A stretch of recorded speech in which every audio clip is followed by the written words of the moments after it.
It's part 2 of the Yamaha WR125X rebuild. Today we're going to do the rear wheel bearings and the chain and sprocket and a little bit more tidying up and cleaning on the rear. I'm Dino, this is Patch's Repair Shop. Let's crack on, shall we guys?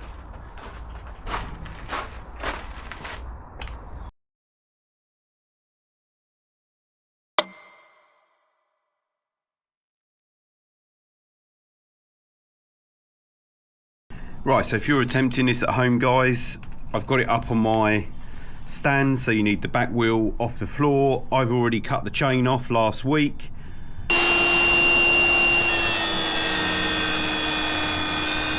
Link to the video somewhere in the screen now. You'll need a 24mm socket for the nut on the spindle, and the spindle itself on the other side is a 27mm.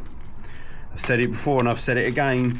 Don't do this like me, undo the tight stuff with somebody else. Oh, look at that. Obviously it's loose, I could have undone it with my fingers. That's not a good sign, is it? So we'll have to make sure that that is torqued up properly when it goes back together.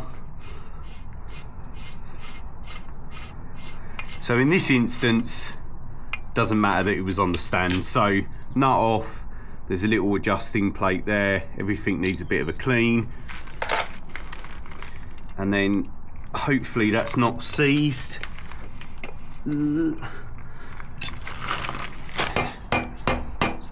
we go, happy days. There is a bit of grease on this spindle.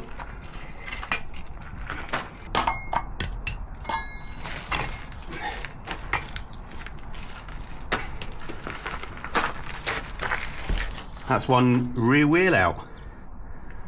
Let's get some degreaser on under here while we can see a bit more, and then go and change that sprocket and bearings.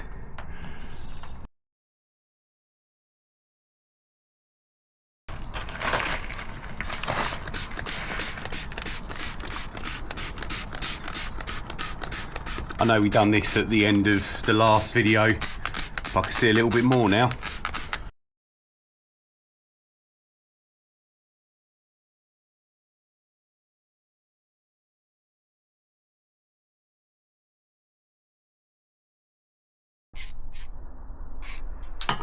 Right, we've got to get the old sprocket off and the old bearings out. It's a 14mm on the front here, and it's a 12mm on the back. If you're doing this at home, yours could be different if hardware has been changed over the years.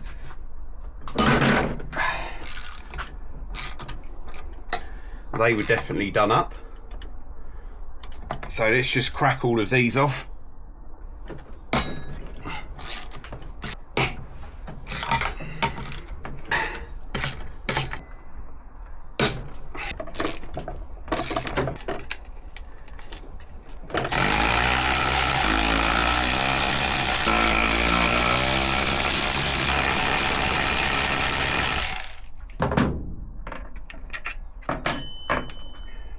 That should be one sprocket off.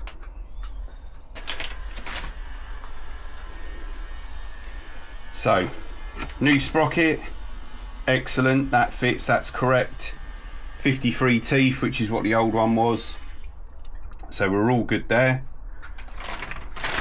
So, now the sprocket's off, basically want to get the bearings and seals out so I can clean everything up, and then we can start putting it back together. Handy little seal puller, just hooks under there. Any sort of hook or an old screwdriver, just be careful as you're doing it.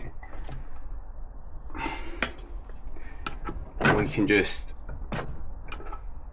pop that seal out. So we got to get that bearing out, and I think this wheel has 3 bearings in it. So round to this side we've got the little spacer that just pops out, and then one seal. I don't know how well you guys can see that, but it's all pretty manky in there. So let me show you how I'm going to get this bearing out, guys. I started off by popping off the little outer rubber cover on the bearing. It's absolutely, it's as dry as a desert in there. There's no grease in there. No wonder they're playing up. So what I did then is, you've got your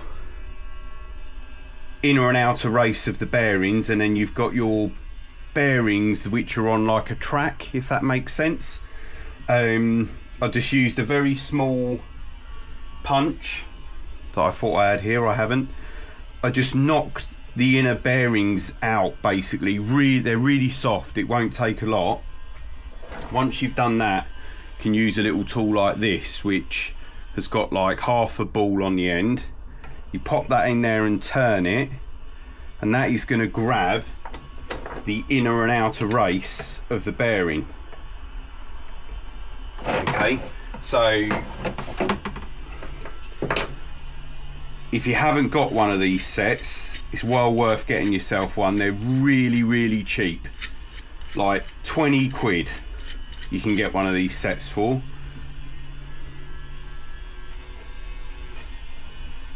You know, and if it gets you out of trouble once, then it's worth it, isn't it? The other option is to use a large steel bar, put the wheel against something solid, and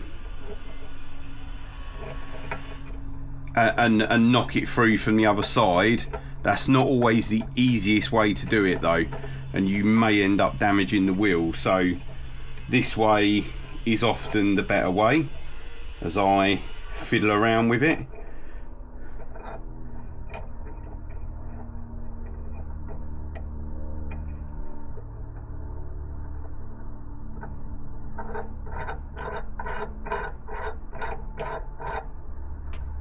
So I need to find something solid to fit across there, so that we got something to push against and pull the bearing up, if that makes sense. So let me find something.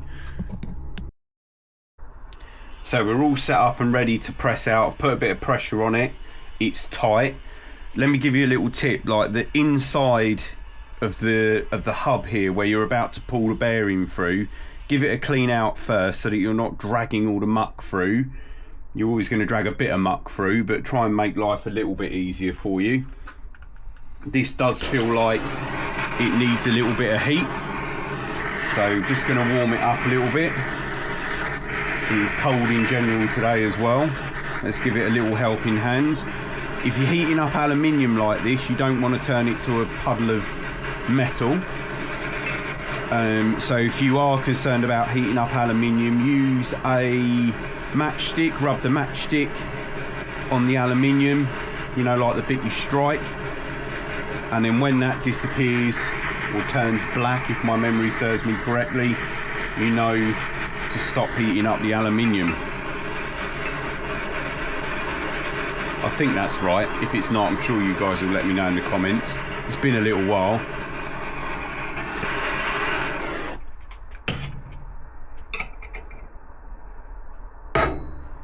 There we go.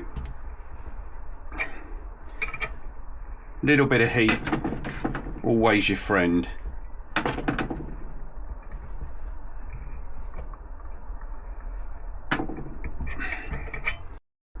So there it is, guys, one knackered bearing, and you can see where I just punched out either side to put the little tool in and then pull it out. So that's one bearing out. We've got another one on this side, so double bearings on this side, one on the other side. So I'm going to crack on and get those out, and then I'll bring you guys back in. So that's all three bearings out, guys, and they are just absolutely minging. The last two took a little bit of persuasion and quite a bit of heat, but they're all out. So that's your old dust covers off of the bearings. They're the two seals, and then over here we've got some nice new bearings and nice new seals to go in. So you know, investing in something like that bearing puller for like 20 quid probably on Amazon or something, I'll see if I can find a link and put it below. is worth, you know, worth its weight in gold, even if you use it once just to get you out of trouble. But yeah, good. Right, next step, we're going to clean all the wheel up so that we can build it back up with all the new bearings and sprocket. So we've had a good clean up of the wheel as well, guys. As you can see, that looks only about 1,000,000 times better. So what we're going to do now is pop our new bearings in. Do not let me forget to put that bit in the middle, as you will see in a minute. So let's just pop it in there now. I don't need to, but then when I turn it over, it will move and it will remind me. So first thing you need to check, guys, if you've got, you know, you're always going to have two bearings, for example, is check that the bearings are the same and that the spindle isn't different sizes at each end. These are all 6004RS bearings, so they can all go in, you know, in any orientation you want.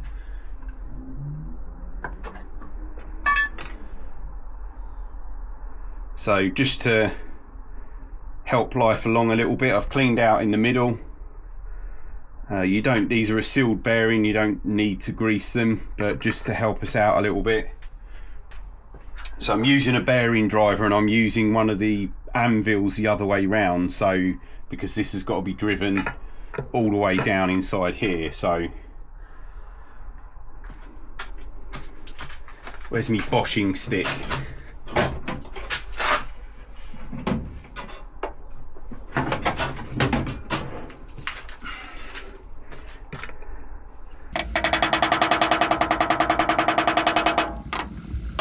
So that's one, and then directly on top we got another one. Last thing we've got to do is pop the new oil seal in. So a little bit of grease on the seal as well.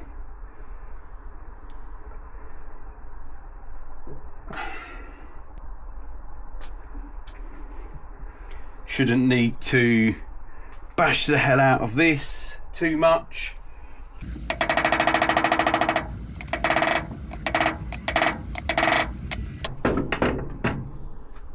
And that is the new oil sealing.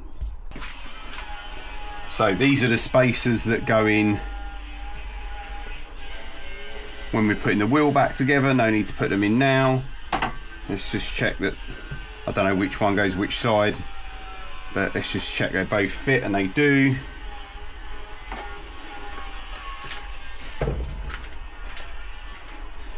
Yeah, we knew it'd remind us when it fell out. There we go. Let's pop that back in.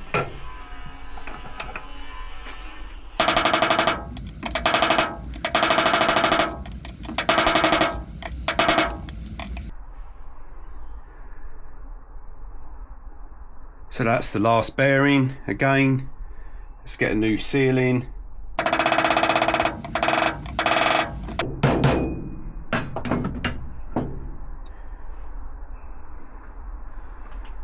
That's the new sealing. All the bearings are turning. Lovely. Next job. Right. Let's get our new sprocket on. Haven't got any new hardware for this, which is unfortunate. There's nothing wrong with these ones, they're just a bit manky.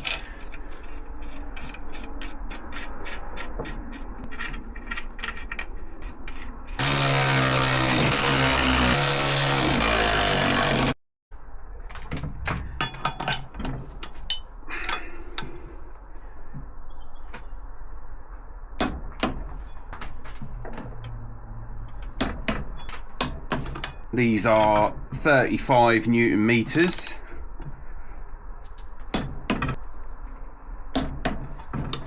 Splendid. So new rear sprocket, 3 new wheel bearings, new seals in the end, wheel cleaned up apart from the spokes, still looks a hell of a lot better.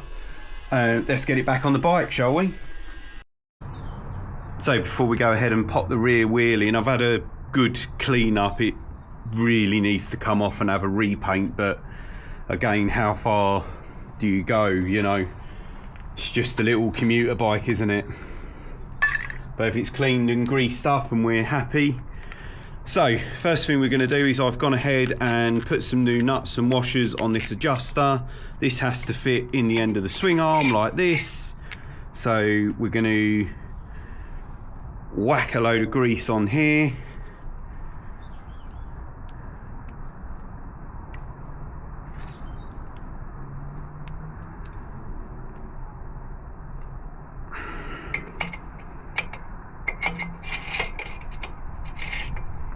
Pop that in there, and for the minute we'll keep the adjusters wound right off until we put the new chain on and adjust it up. We've got to pop these spacers in. I think this one's for this side, and this one just pops in this side. So I've already greased the seals up. Bloody stone in there. It's nice. It's a problem with working on a gravel driveway.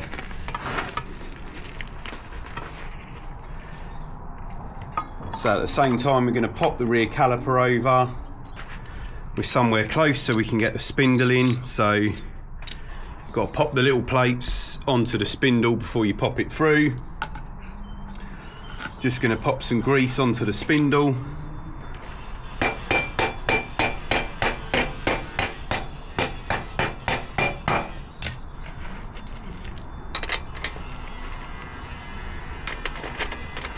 Spindle through, adjustment plate on, or locking plate, I don't know what you call it, nut on. There we go, and we've got the movement in the rear wheel still because we got to get the chain on, so we'll push that all the way forward. So next job, guys, is the front sprocket, and while we're here we can also change the bent gear lever and the bent footrest, hopefully. So got this guard here, you've got a 10mm at the top, an 8mm at the bottom,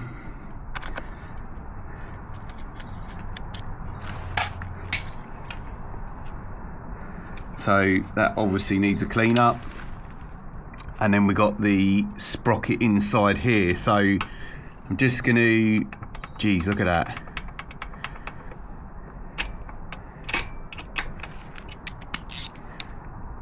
So, God, Jesus, that is tight. Oh. So it's in gear, 2 little 8mm, so tight that I was able to turn the engine over. So 2 8mm, locking plate, should then slide off the splines. There we go. And then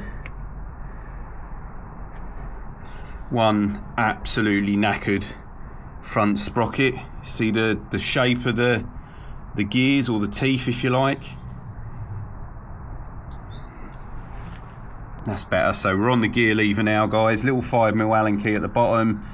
This gear lever's bent and cracked, so I've got another one to put back on.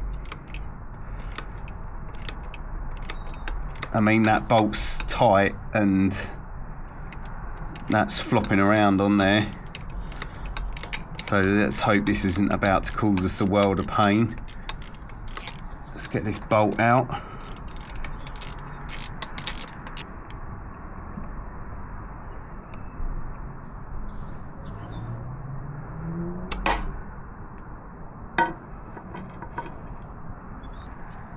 And then the next bit will be this bent side stand, but we have got a switch here, a couple of cable ties to get rid of. Let's see where this loom goes. The plug's just here.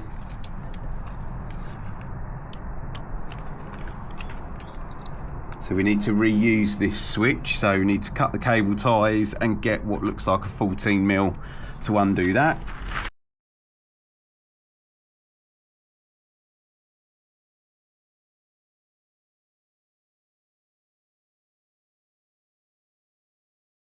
So that's the foot peg and side stand off. I'm going to give this lot a good degrease and rinse off while I'm here, just because it's horrible.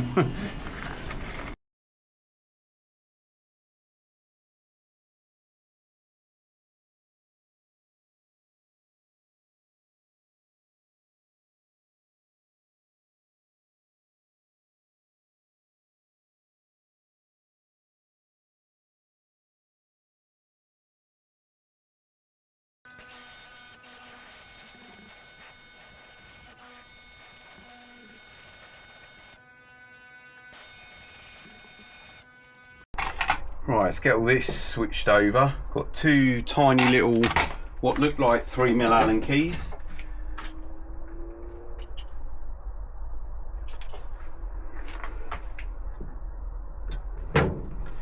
We just need this side stand switch off of this one, and the side stand as well. So, one side stand switch. Now the side stand. So you got like if you guys can see that, you can't, there we go. So I put the side stand up, if you like, and then that puts gives us a bit of slack on the spring, and then this bit here pushes up over there. Probably going to smack myself in the face. There we go, and then that's the spring off. And then we got one, whew, that's a bit worn as well. So we're going to undo this, whatever that is. So 17mm on here, so we'll pop this in the vise. And oh.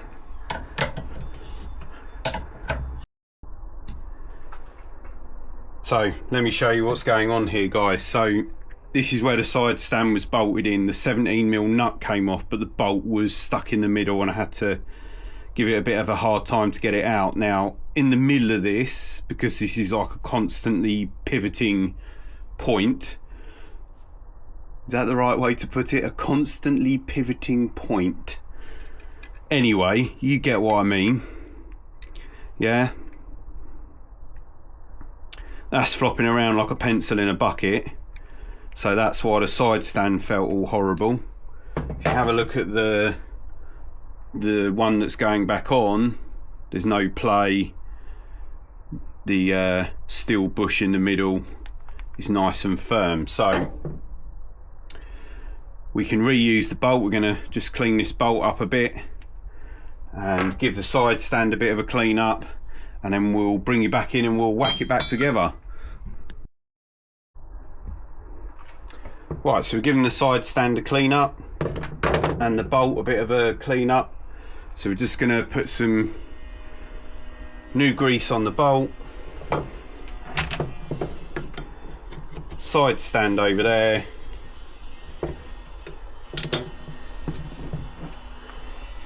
And then if I can get it to line up, new bolt through there. One washer. And one nut. Right, I'm going to go out of shot and tighten that up quickly. So you should be able to tighten this right up really tight and it still move, yeah, and that's the idea of it. So that's that on there. So let's get our spring back on. So the spring goes over there, and then let's see if we can do this without losing a eye.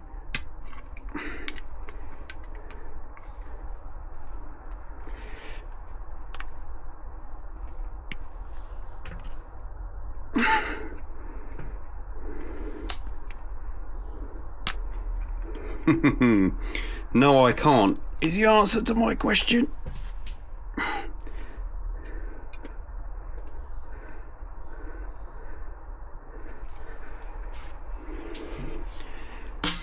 There we go. So that's on there. We've got a couple of Allen key bolts that came in the new foot peg. So we just got a pop our side stand switch on. That's that built up. You can see, can you see the side stand switch working there? Pull it back off again. Beautiful. Right, let's get it all back on the bike, shall we? Right, so we've had a little bit of a clean up. It's not great, but it's better. It's a start. So just check this new sprocket against the old one. So that's all good. So let's see if we can get that on here. Why is that? Oh, there we go.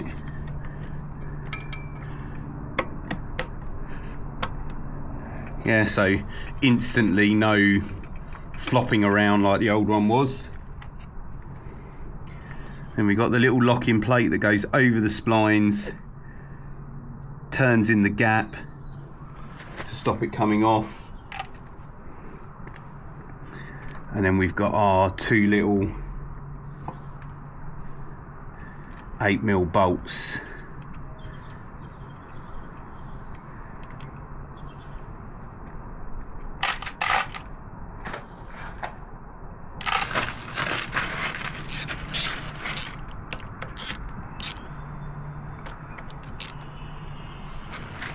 So I've got a new chain here, so nice new chain.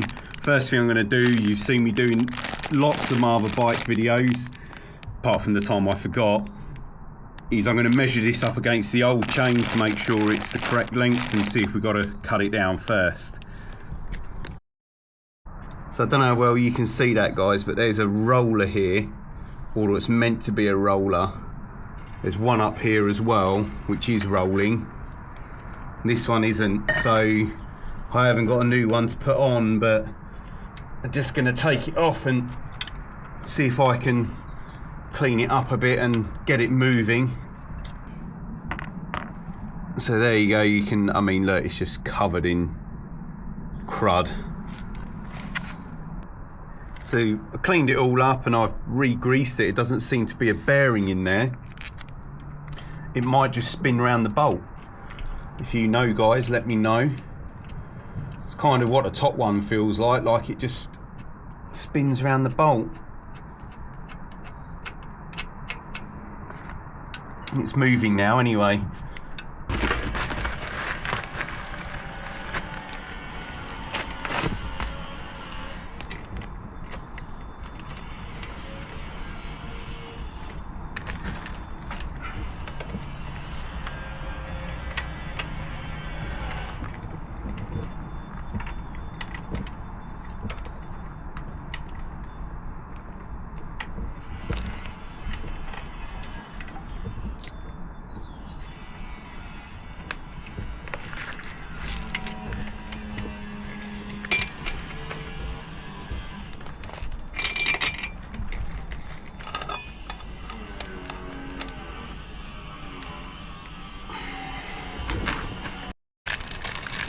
So you've seen me do this before, guys. Now, because it isn't a very powerful bike, it has got a quick release link. No X-rings or O-rings or anything like that, I don't think. Because they, well, it hasn't, I know they hasn't. So it's gonna grease the new link up. And try and pop it through.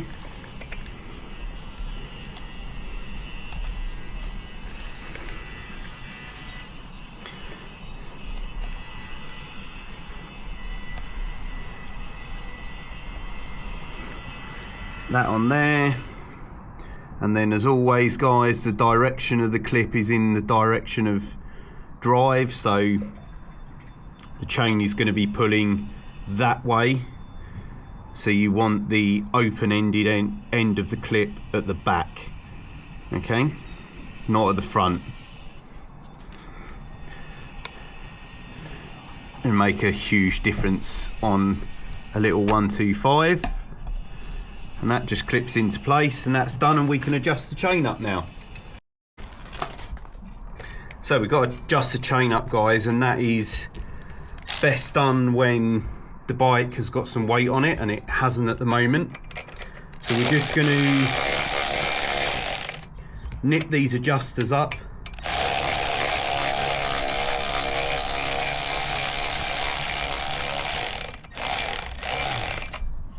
You just saw it grab the spindle and move the spindle there, so we know that's all the way home. Same on the other side, and we're going to make sure that on these rear plates there's lines on the swing arm, so the plate on both sides needs to be in the same place. So at the moment we are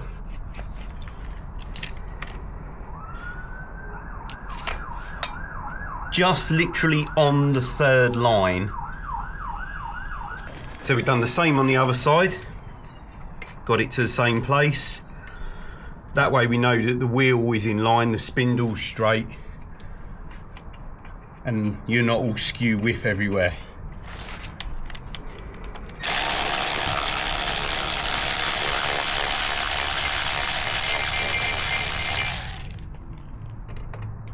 So I'm not going to do the lock nuts right up, just going to make sure they're on there, because we're obviously going to adjust it all up.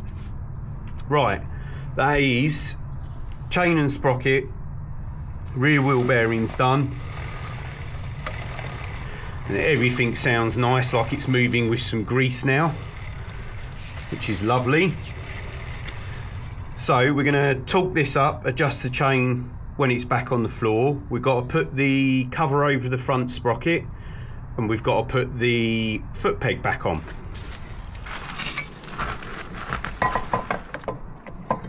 So here's our foot peg.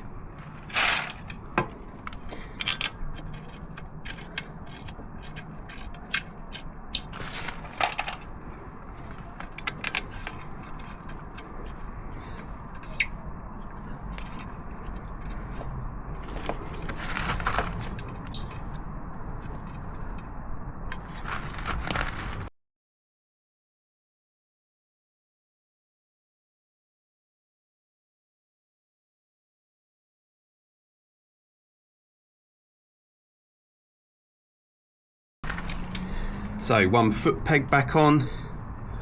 Now we've got to get the wiring back through. Right, that's the side stand back on, tightened up, loom in, cable tied up, front cover over the sprocket next.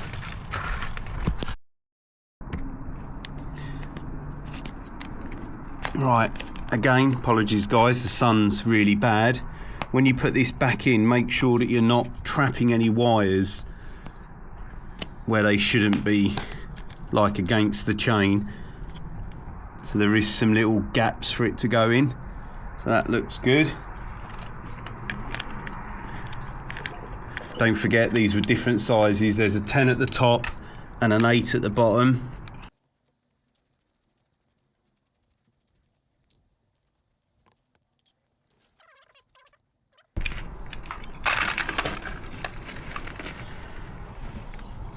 So we'll put the gear lever on when we found that.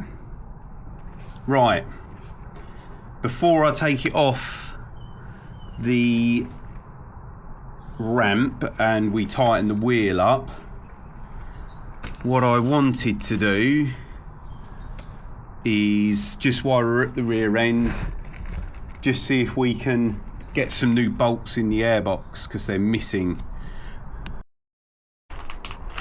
So if you guys can just see that, there's 2 bolts in the airbox and they're not all the way home, and I don't think they're loose.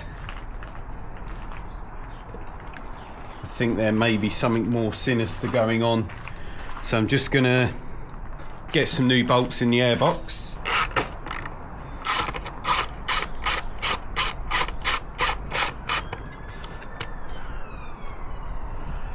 Yeah, so there's a shoulder on the bolt, and they tightened against the shoulder instead of against the head of the bolt.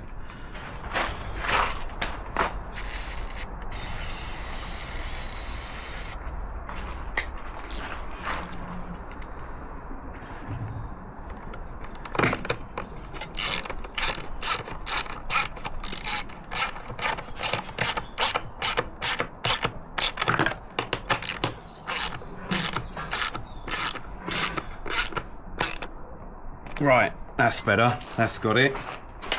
So front airbox, I'm hoping I can undo the rear tank mount and get to the front ones.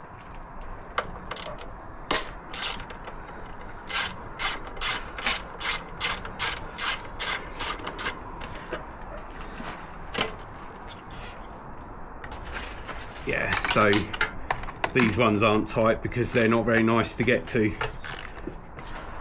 That's 2 of the correct bolts done. 2 of the other bolts are missing, so let's see if I can find something to pop in there. Right, so I just found a couple that will do the job. Right, that's the airbox nice and tight again, like it should be. So, last step for the day, guys, is these adjusters. So, we've got it off the ramp, put a little bit of weight on it, and you want to find the tightest part of the chain. And I don't know, I can kind of do it by feel now, but a lot of bikes have a measurement written on the swing arm, or you can Google a measurement. This one needs just a smidgen more. And I'm just past the 3rd line on the adjustment plate here.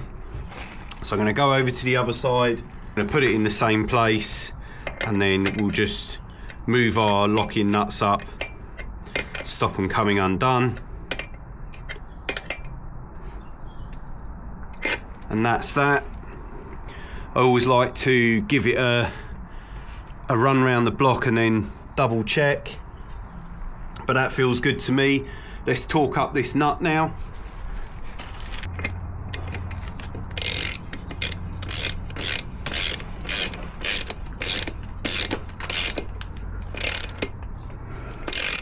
I'm going to go indoors and see if I can download a manual and check these torque settings, because Mr. Google is saying like just under 60 Newton meters. Doesn't feel enough to me.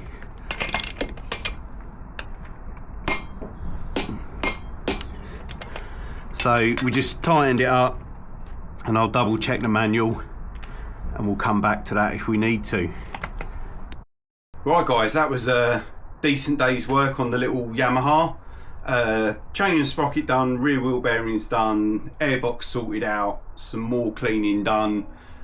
Next week we're going to move on, we're going to do the front forks, put the new handlebars on. When I say front forks, I mean we're going to change the fork oil seals and the oil because they're leaking. Front tyres got to be done as well, and put the new handlebars on. So we've made some real progress today, which is good. Thanks if you've made it this far, thank you very much. Smash that subscribe button, hit like, drop us a comment, and I will catch you guys next week. Don't forget to click on the videos that are coming up right now. Cheers guys.